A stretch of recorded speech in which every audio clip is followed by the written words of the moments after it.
After 8 weeks in hibernation, Australia is slowly waking up.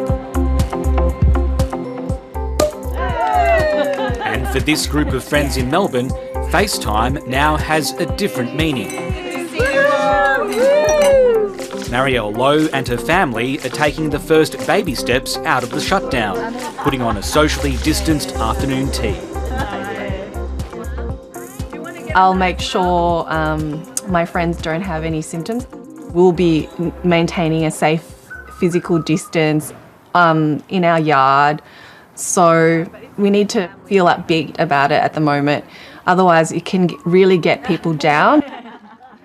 Having people over is one of the biggest changes. It varies across Australia, from up to 5 visitors in New South Wales, Victoria, Queensland and Tasmania, up to 10 in South Australia and the ACT, and up to 20 in Western Australia. In the Northern Territory, there's no limit. As long as we take precautions, I don't think there's any harm catching up. We all have to be conscious of that and continue until we get on top of this. Earlier this month, the Morrison government announced a 3-stage process towards normality. New South Wales and Victoria are now emerging under the toughest level of restrictions, called Stage 1. Under Stage 2, larger gatherings are allowed and more businesses such as gyms and cinemas are allowed to reopen. Under Stage 3, gatherings of up to 100 people will be allowed, while workplaces and interstate travel return to normal. As we now proceed to look to relax various restrictions, we need to proceed with a lot of caution because our population remains almost fully susceptible to the infection. For the Peak family in Adelaide, it's back to school. What have you got? And for Mum and Dad, playtime is thankfully out of the house again. No, high five! The kids have been really happy going back to school in kindy. It's been really nice for them to be able to see their friends again and not be locked up inside all day. The early days of the shutdown were extremely stressful for them after Dad Josh contracted COVID while studying in the US. I was locked in a room and couldn't see them, and I'd come out and put a mask on and the kids were very much, Teddy would be like, corona, and wouldn't come near me. It was in our house, so it became very real. Oh, thanks, Yaz. Now they're feeling relaxed and almost comfortable.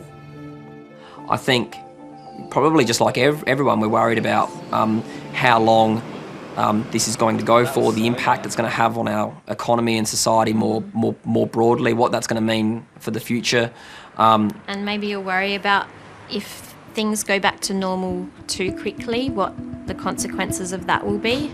I don't think at the moment the public should really be relaxed at all. The level of vigilance we need to bring to our everyday activities should remain unchanged. Now there are concerns that some are letting their guard down too much, with scenes of packed shopping centres and public transport in some cities. Under this suppression strategy, what we expect to see over the coming weeks and months is a slight increase in the frequency and occurrence of clusters. It's a little bit like in a widespread bushfire. We know there will be spot fires, but we don't know exactly where the spot fires will be. But Government Medical Advisor James McCaw says Australia is much more prepared now with greater testing and contact tracing. The key is that we've got a surveillance system that is able to rapidly detect where it does appear, where it does flare up, and then control that effectively. As cafes and restaurants reopen, eating out won't be the same. The tables at this restaurant in central Sydney are spaced out, and only 10 diners are allowed at the same time.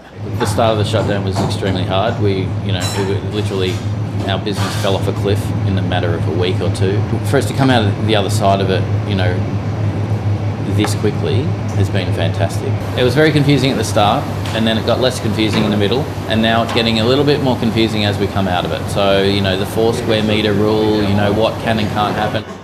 Before the pandemic, the restaurant could seat up to 56 people. So how long can you keep operating at this level before it becomes unviable? I don't know. It's not a money maker, it's just to start the rebuilding process. The JobKeeper's been really, really good for us. it's given us the ability to actually reopen. It'll be at least 2 weeks before we know whether Australia can ease restrictions while still flattening the curve.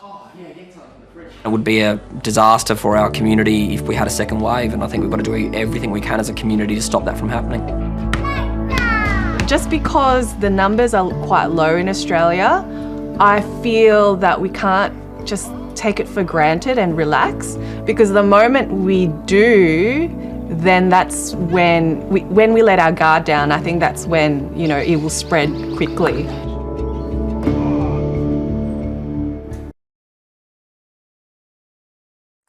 Hi, I'm Lee Sales. Thanks for watching this story. If you'd like to watch more of 730's stories, they are on the left of your screen.